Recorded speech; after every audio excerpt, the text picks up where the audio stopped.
Want to do another punny character build? Heck yeah, I do. Why don't we do the Centaur of Disease Control? I'm Nerdarchy Ted. I'm Nerdarchy Dave, and welcome to Nerdarchy for Nerds by Nerds. Now let's trot on with this character build. All right, so today we're totally doing a meme style character again, and you brought this one to us. I did. Now, I'm not taking credit for the concept or the idea, just bringing it to the table for a build. This has been shared out on social media for quite a while. So we thought, with the fun of all of these adorable character builds, why not do this one? Yeah, so I mean, sure, it's funny, but let's try and make it effective as well. And the concept is obviously it's a centaur that is going to try and stop the control disease. In this case, that means maybe they stop it, maybe they spread it. You know, it depends on what mood the centaur's in. And this is also a character build guide, which means a couple things. One, we're going to have a character sheet from D&D Beyond, which it's only fair to mention D&D Beyond is the sponsor for this video. Two, there is going to be a character build guide. There will be links down in the description. That character build guide is over on the DMs Guild, and you can go over there and download it for pay what you want. You can pay nothing or $1 million. Just pay what you want. So with that, let's jump in here. All right, so first off, we're going to look at our race options, and this one's a no-brainer. We can't have a centaur be not a centaur. Yeah, that would be ridiculous. Now, as far as class options, we actually have a lot of choices here for the things that we're looking at. And they may not all be really apparent at first, but, we'll kind of get into that as we're building the character. So first off, we have Artificer, specifically the Alchemist. We have the Bard, the Cleric, Druid, specifically Spores, Paladin, and Rogue. Now, the Bard and the Rogue we have on the list because they're sources of expertise. And if we are looking at, say, herbalism or medicine, I think these things would be a specialty for this particular character. That's the reason that is on the list. Absolutely. And then, all the other choices have to do with, well, spells and, curing disease or giving disease, as the case may be. So next up is background options, and we have a couple on here, but the one that I really wanted doesn't really exist, and maybe we'll have to make it in a future video, future product. So I went through the list, and I was specifically looking at, what background choices give us access to medicine. So we're looking at Faction Agent, Hermit, House Agent, JORASCO, Plaintiff, and SIMIC Scientist. And I don't think the House Agent actually gives you medicine, but it is kind of like thematic with someone that would be curing diseases. And True. So and I had mentioned, I'm like, there is one background that would be awesome for this that does not exist. And that's either like some kind of plague doctor or a physician. Plague doctor might be like too specific for a background, maybe not, but physician should definitely be something. But again, D&D doesn't really it would be a physician that isn't really able to do much. So now the question is, what do you guys think? Should we create the physician or plague doctor background? Should we do a video on that? Do you like this idea? Have you made this character build in one of your games? Let us know. Share your thoughts and ideas down below in the comments with the Nerdarchy community. While you're down there, don't forget to do all those fun things that make the YouTube algorithm happy. Like, share, subscribe, comment, even ring that notification bell. And quick reminder, we drop new Nerdarchy videos every Monday, Wednesday, and Friday, so come on back and see what's going on with the channel. All right, so this character is going to be fairly complex with this build out, and we managed to make it work with the standard array. So our starting stats is going to be a 12 strength, a 14 dex, and a 10 constitution. Our mentals are 8 intelligence, 13 wisdom, and 15 charisma. So as you see that this spread working with a centaur getting a +2 to strength and a +1 to wisdom, we've got some things narrowed down. You can already tell with that 8 intelligence, we're not going to be adding Artificer into this list. That is for sure. As we build this out, we're definitely going to be looking for certain things. Like we mentioned the medicine skill.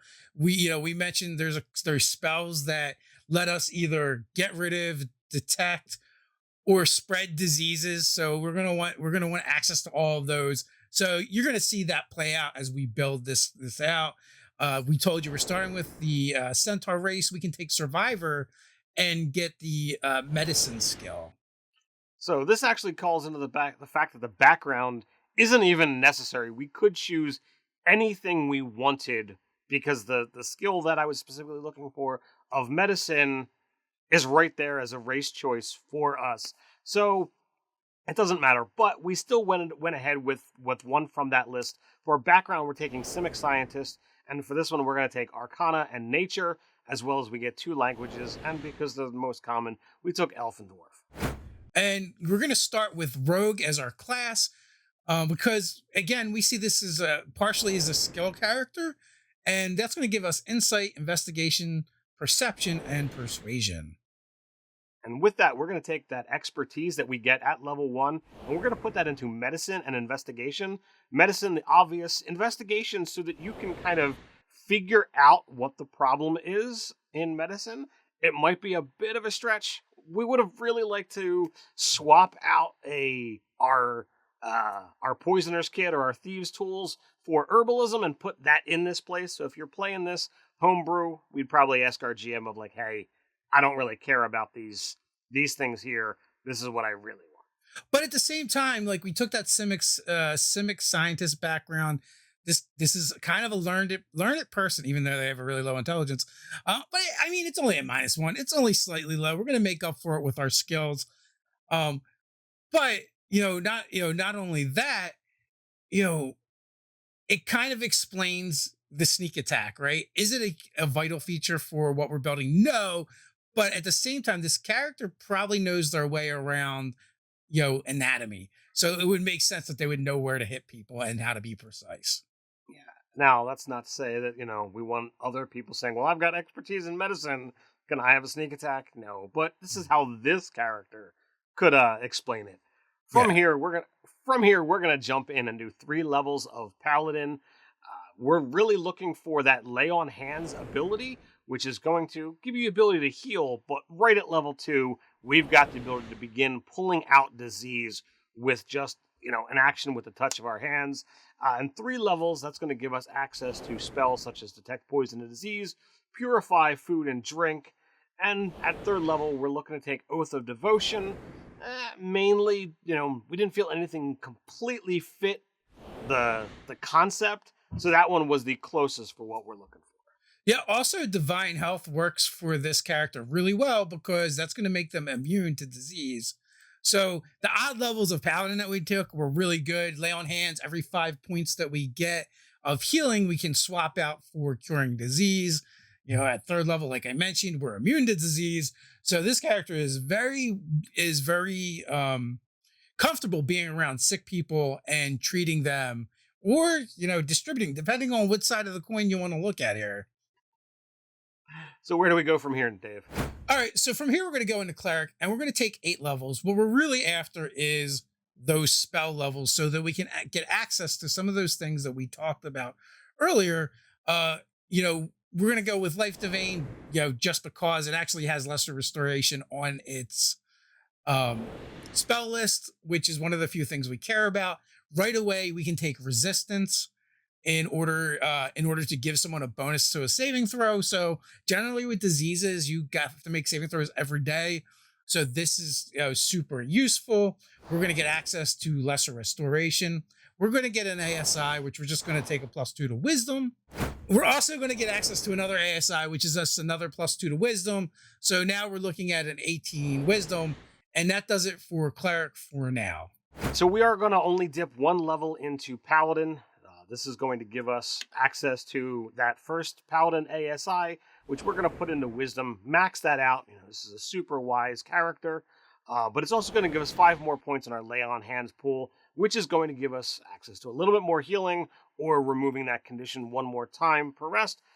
Super helpful, super useful there. From there, we're going to jump back into Cleric, and this is going to be the real bread and butter for us, giving us access to some of the really great spells that we're looking for.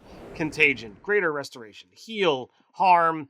These are massive, useful for us for, dishing out, those disease-esque, situations, or bringing on the healing en masse. Yeah, Contagion, actually, you just pick a disease and give it to them. Harm just does a bunch of damage and has some other effects, but it doesn't actually. It's not like a traditional disease in D&D, but it's described as you just unleash a disease in someone's body. So thematically, I'm like, okay, that definitely works. And then also, anytime you heal someone, not only do you give them hit points back, but you can also end conditions on them, including diseases. And well, if lesser restoration is good, greater restoration has to be better, right? So those just make a lot of sense. So we're actually going to take Cleric all the way to 12. This is going to give us access to another ASI. What are we picking up here, Dave? We're actually going to take a feat, or you might say a half feat, with Skill Expert, giving us a +1 to 1 stat. We're going to put it in Charisma because it's odd, and that'll also bring up our saving throws, bring up the saving throws of those around us. So that'll be useful. And we're going to get a skill. We're going to take History, and we're going to take Expertise in Nature, so we know more about natural things. So History, we've got the ability to extend our disease study of things that could have possibly happened in the past. Sometimes you have games where the things that have happened in the past are doomed to repeat themselves. So this could be something that could be cyclical. At this point in time, we're talking about a very advanced character. So maybe it's come up and it's like, look, I really need to be, studying. And since, again, intelligence is not this character's, standpoint, getting proficiency in this skill would be incredibly helpful. Going Expertise on Nature, we kind of put our heads together and said that diseases are typically natural. So having some expertise, again, shoring up that weak point of that low intelligence is going to allow this character to really stand above and really be the expert on this particular situation.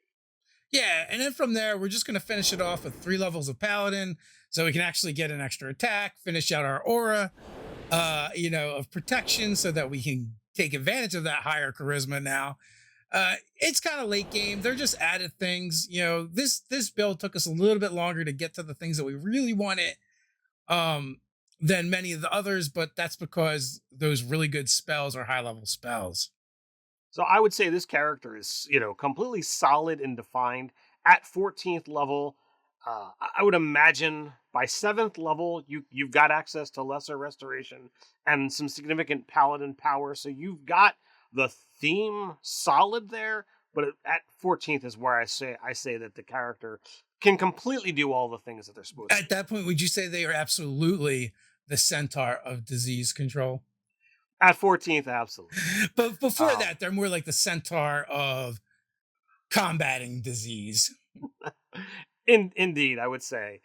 Those last few levels of Paladin, I think 18th level getting extra attack, this character is probably not pulling out a weapon and swinging away, so it's really not a problem to be waiting that long to be able to do that. This character is a healer. This character is definitely designed to be support, but having access to, the stats that they do, the powers that they have access to, this is just basically your slightly modified cleric with some very cool abilities.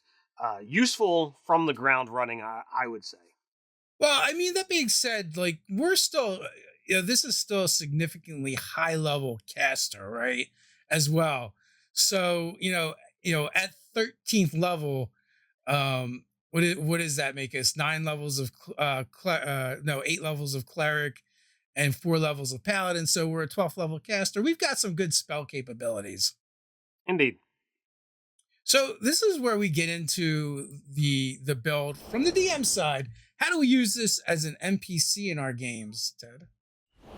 So this is one of those things that you could literally go on either side of the fence. Is this a character who has seen so much disease that they are looking to, rid it from the world, and they're always moving around, almost hermit style, looking to combat the minions, and could literally be thrown in wherever after the fact when when the players have just lost a hard combat? Or is this someone who is literally like, no, I need to reset the world, and I'm going to do so through disease, and they're the ones that are trotting into town, casting contagion, and moving on, and just kind of watching the world burn? It can easily go on either side, And it could literally be a chaotic neutral that they flip a coin, and here this town deserves to be saved. This town here, nope, it's going to go bye bye. It could be a lot of fun to have that kind of aspect on a single character. Yeah, I mean, I like this one as a villain. I like the idea of it is the Dark Plague Doctor, where they don't actually do any doctoring at all. Yeah, they are your villain. They could be the culmination of a whole campaign where your adventures are basically set around curing this disease.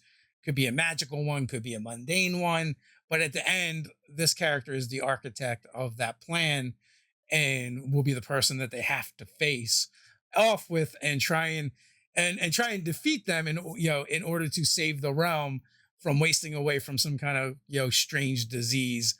That's how I would use them. Maybe they make some appearances here and there throughout the campaign, or sightings in the distance, but for the most part, this is the big bad. I just got a horrible idea. A lot of time, diseases, have the aspect of you can spread before you begin seeing symptoms. So you've got this, doctor who goes from town to town, and he will cure someone who is on death's door so that they're fine. But before they leave, he gives them something else so that they can keep spreading and keep doing things. So you've got this, at present, he's looked at as a savior. And it's just looked at, by the fact that he comes and leaves, and you must have had a reoccurrence, or somehow you've contracted something else. I just don't know how. So you could wind up switching some of the things. So as opposed to, expertise in nature, maybe he's got expertise in deception, and it's all about the lies, and he's coming in to just, totally screw things up. And this is how he's doing it. I think that would be fantastic. Oh, I love it. I love the idea that he's maybe handing out healing potions to people that are in need, or restorative potions they're in need. And a side effect is they have a disease tied to them that has an incubation period of several days or a week or something. That's highly virulent, and maybe it takes a while for you to die from it. And so there's plenty of time for it to spread throughout the town or the settlement where he's been, and he leaves it in or her in their wake. And and so it creates a mystery for the players to figure out. Maybe they come across the healing potions, and they identify them, and what they learn is, oh, it is a healing potion, but also it's cursed, right? Or it's disease ridden or whatever. And now they have to figure out, are there more of these out there? Can they collect them all? Can they figure out who's been giving out these healing potions, right? Because maybe it's not even this individual doing it. Maybe they do it through agents, and they send them far and wide with these potions, and they're holed up in their mad scientist laboratory, concocting this stuff. I don't know. Feel like there's tons of ways you could use it. It'd be a lot of fun. It'd be definitely be an interesting villain. And also, if it's a centaur, why are they doing it? What happened? And then you find out maybe this is revenge because their herd was wiped out, and they blame everything that's not Fae or not Sylvan, not a centaur, and this is the revenge. But hey, if you like punny characters and you haven't got enough yet, check out D&D Character Builds, Loxodon Stealth Master. And if you'd like to help support us making videos like this one, why not head over to Patreon and check us out over there. And as a thank you, you'll receive monthly 5e content for players and DMs alike, a chance to game with us, and more. So until next time, stay nerdy.